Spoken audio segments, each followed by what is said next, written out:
Thank you so much. Pay like $1 million. Shout out TMZ. You up?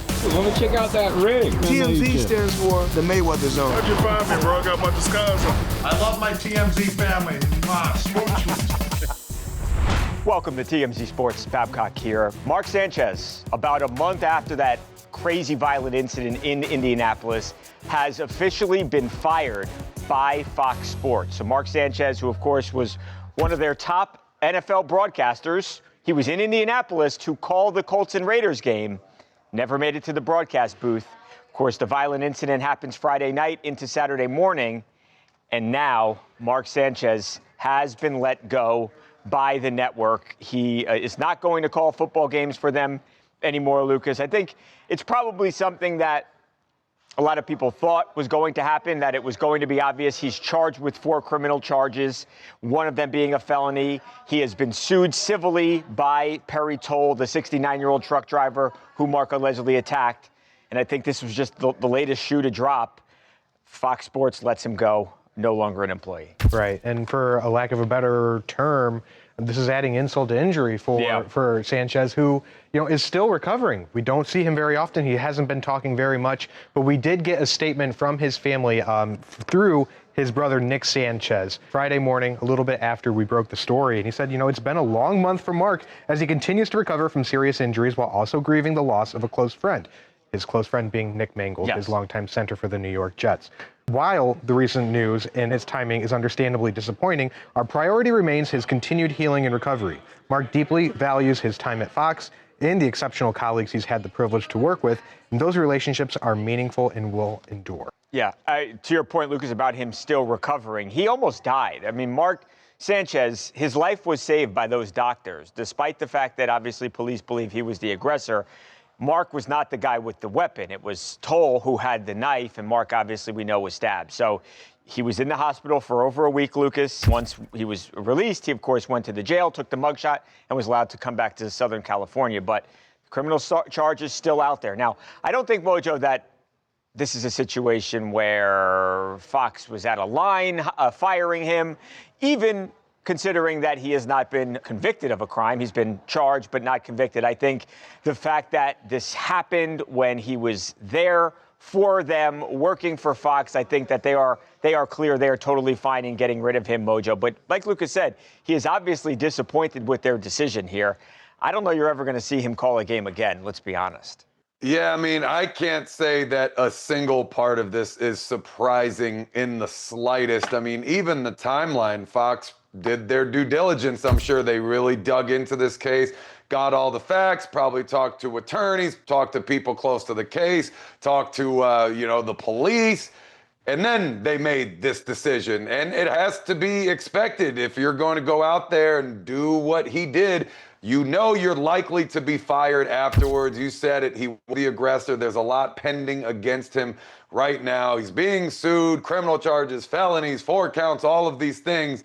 Yeah, you're going to get fired. You obviously know the contract that you saw on the sign on the dotted line. You know the training and protocols that you have to go through, the mandatory workplace protocols and all of these things that you have to go through every single year at Fox.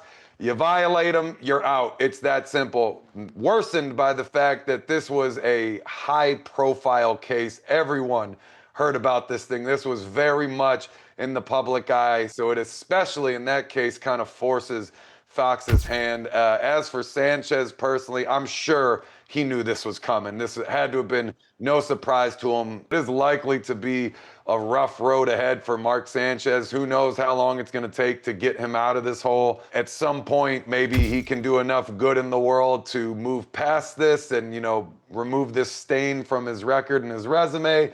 But in the short term, man, healing up, recovering from an injury like this, a near fatal one, while going through all of this and all of this in your head, it's going to be a rough road. Yeah, Mojo, I should add this as well.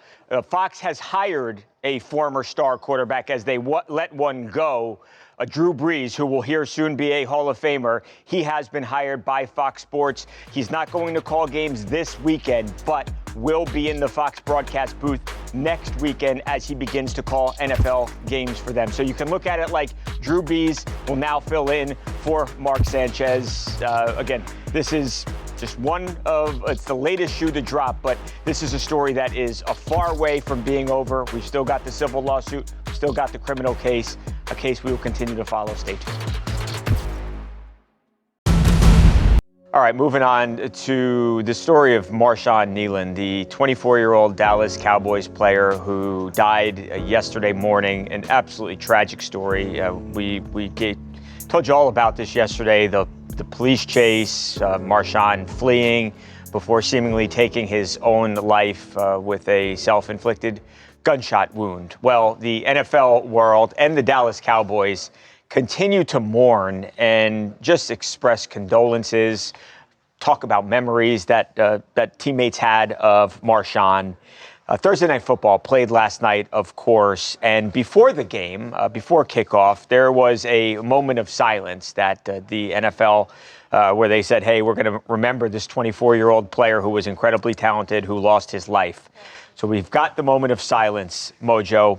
You go to the Dallas Cowboys. The Dallas Cowboys are not playing this week. They just happen to be on a bye week. But Marshawn Kneeland's locker is adorned with all these flowers, Mojo. I'm not sure if it was staff, it was the ownership, if it was teammates who put the flowers there, but you've got a bunch of flowers at his locker. And, again, these teammates just devastated over not just their teammate, but their friend who is not with us anymore.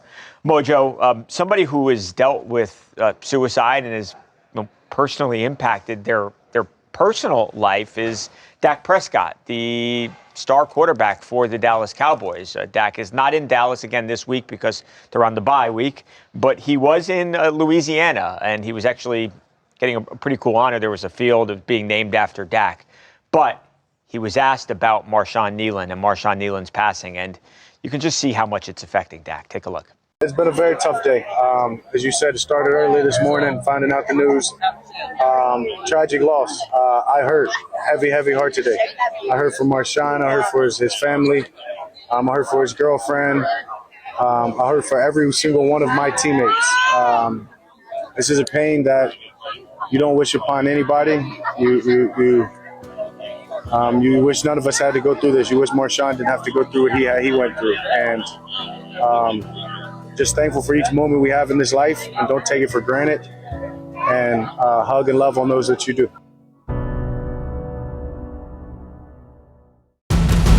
Delonte West arrested again. The troubling details where the former NBA player was found unconscious by a bystander when TMZ Sports returns right after this.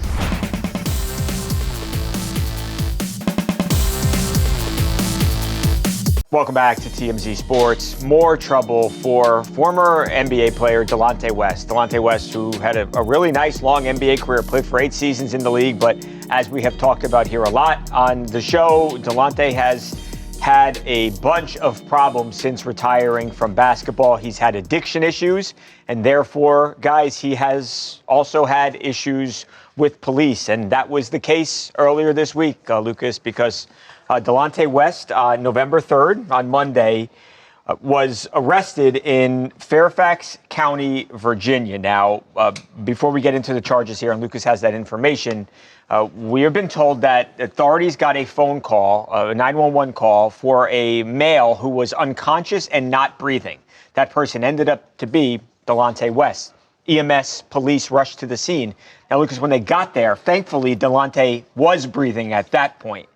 Still, out of an abundance of caution, they administered that Narcan drug. That's that nasal spray drug, which essentially instantly reverses opioid overdose. If you might have taken painkillers or heroin, something like that, it can counteract the effects of the drug. And in many cases, it can save lives. So whether or not Delonte needed it, we have been told that it had been administered to him. Now, at that point, they wanted to take him, Lucas, to the hospital, but Delonte said, I don't want to go. So he refused, but they weren't going to send him on his merry way.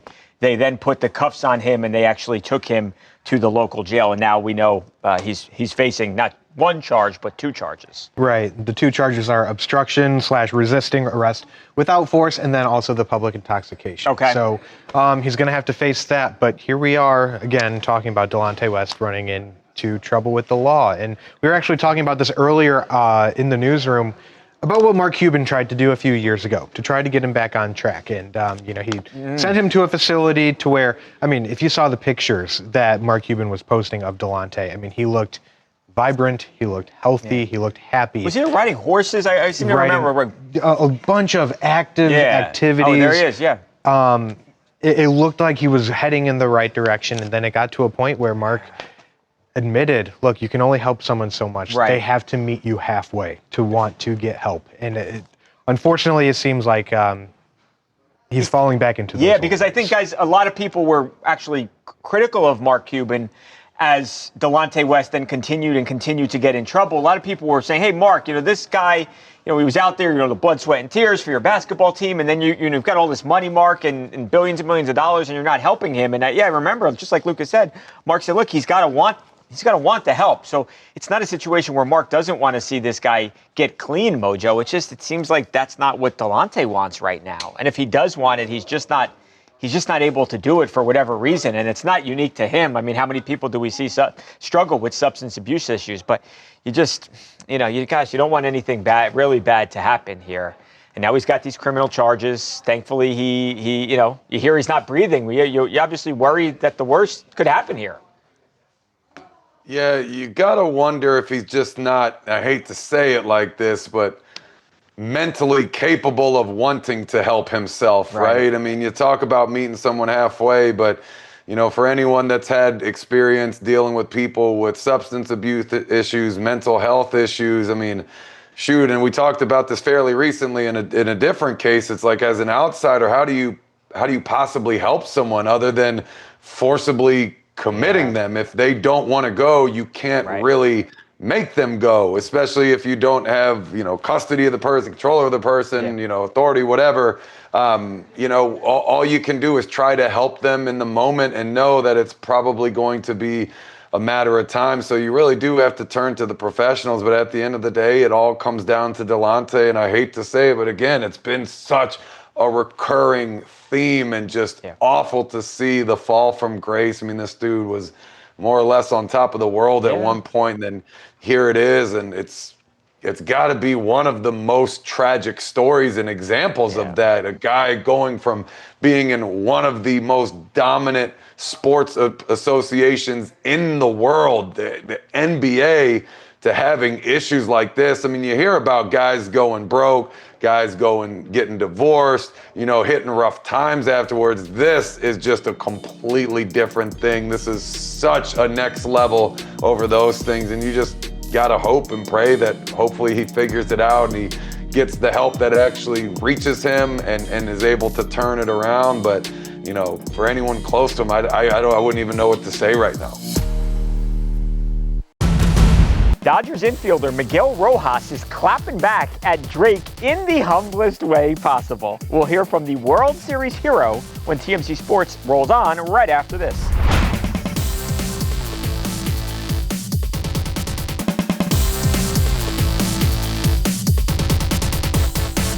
Welcome back to TMZ Sports. Lucas here. Drake's got to be upset with how the World Series ended up, but he might be even more mad at himself for how things played out because he might have actually played a role in it. We spoke to someone who was an absolute hero for the Dodgers, securing back-to-back World Series championships, Miguel Rojas, Miggy Rowe.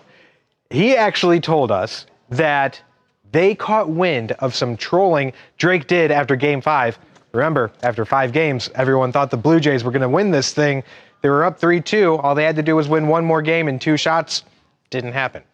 But Miggy Rowe tells us that they saw specifically what Drake put up on his social media channels about Shohei Ohtani, about, being all happy and everything, Savage walking back to the dugout, all that. And they were not very happy in the locker room. Here's what he had to say. I'm really bad at that because I try to keep I try to stay humble, don't talk too much but But I mean, that doesn't go unnoticed, you know. Like when you do something like that, when you kind of like disrespect a little bit the best player in the game, not understanding the quality of like the person and what the guy have done for baseball, it's really hard to jump into conclusions at that time. You know, we lose game 3. Just Savage threw a really good game, and we're not doing anything else than kind of like praise the guy because he pitched the ball. He threw the ball really well. He pitched an amazing game. He's a different pitcher. He's a unicorn on the pitching side. And then all of a sudden we got this guy right here. You know, like we all know who he is, but you don't have to do that, man. Shohei Ohtani has been doing everything and anything for baseball, and that's why kind of Kike have his moment there.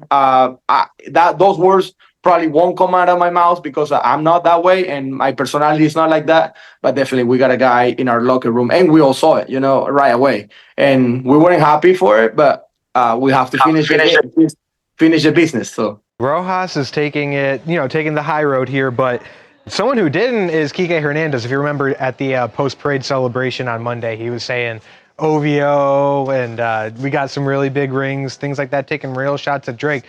Mojo, I have to ask you, which road are you taking? Are you going to go the Rojas way, take the higher road, or are you going to go Kike and really rub it in Drake's face? What do you think, Lucas? Do I seem like the kind of guy that would really rub this in someone's face and run my mouth and talk a lot of trash? Yes.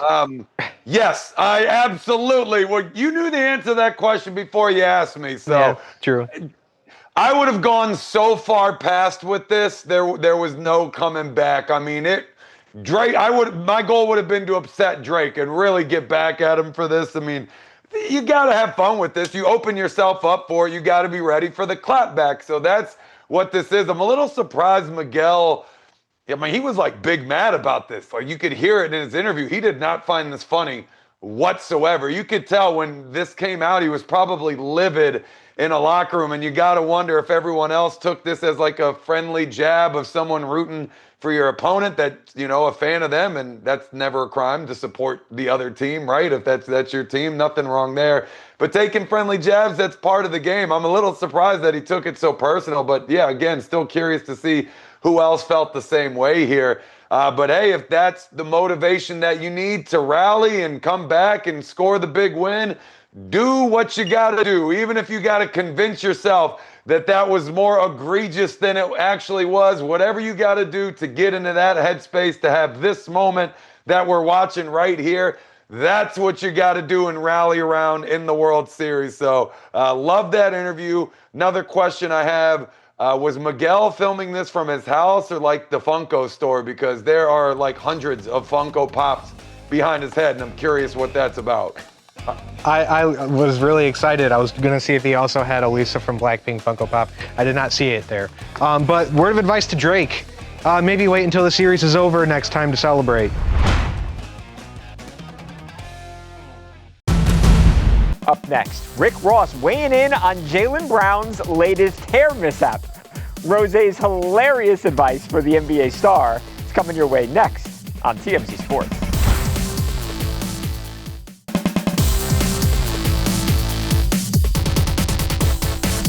Welcome back to TMZ Sports. It happened again.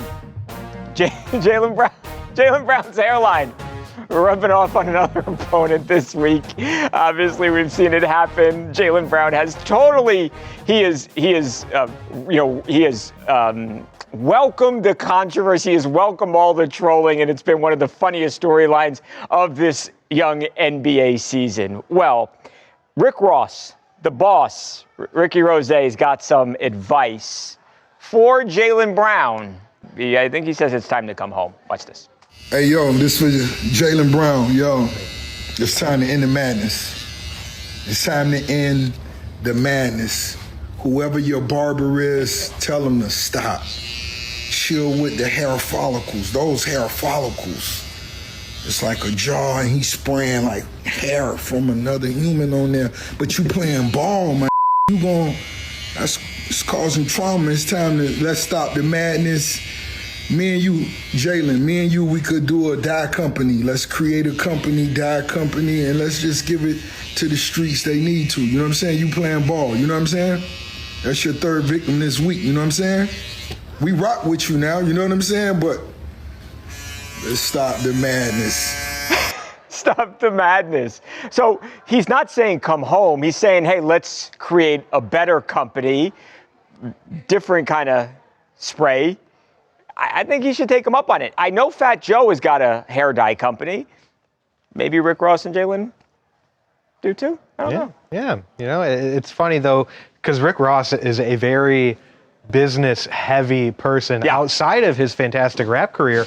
But, you know, I'm watching the video and I'm like, okay, you know, he's getting in on the trend. Everyone is, you know, dogging Jalen right now. Even Jalen himself is dogging himself on this. Yeah, that's the best part about it. Otherwise, it'd be like kind of mean-spirited, I think. But what Rick is saying makes absolute sense. Teaming up with a guy like Rick Ross, I mean, everything that he touches turns to gold. Jalen, if you want to absolutely monetize this, turn a negative into a massive positive, give Ricky Rose a call. I'm telling you. I think you should do it. I think he's going to do it, Mojo. I think Rick Ross is telling Jaylen Brown that he's pushing that hairline to the limit. Push it to the limit. I love that song. It's one of my favorite songs. How do you not monetize this? What are you talking about? This is a golden opportunity. Everyone's talking about this. Everyone's having fun with it. It's a good-spirited, light-hearted campaign that you can do. You got to collab with this. And like you said, Rick Ross, he has name value. He has brand value. He makes money. Not a bad partner here. Obviously knows what he's talking about. His beard is always flawless. So, yes, let's push it to the limit with that hairline, boys. Beautiful beard. I think we may see this happen. Stay tuned. They got a bunch of games left, the Celtics do. So there's not going to be the last time that the hairline rubs off. I hope that they actually do this, go into business together. All right, guys, we have got to go. We are out of time. A lot of big sporting events this weekend. We've got a bunch of college football going down, and, of course, a bunch of very consequential NFL games to be played. We'll have a bunch to talk about on Monday. Have a good weekend. We'll see you then. I'm a lawyer.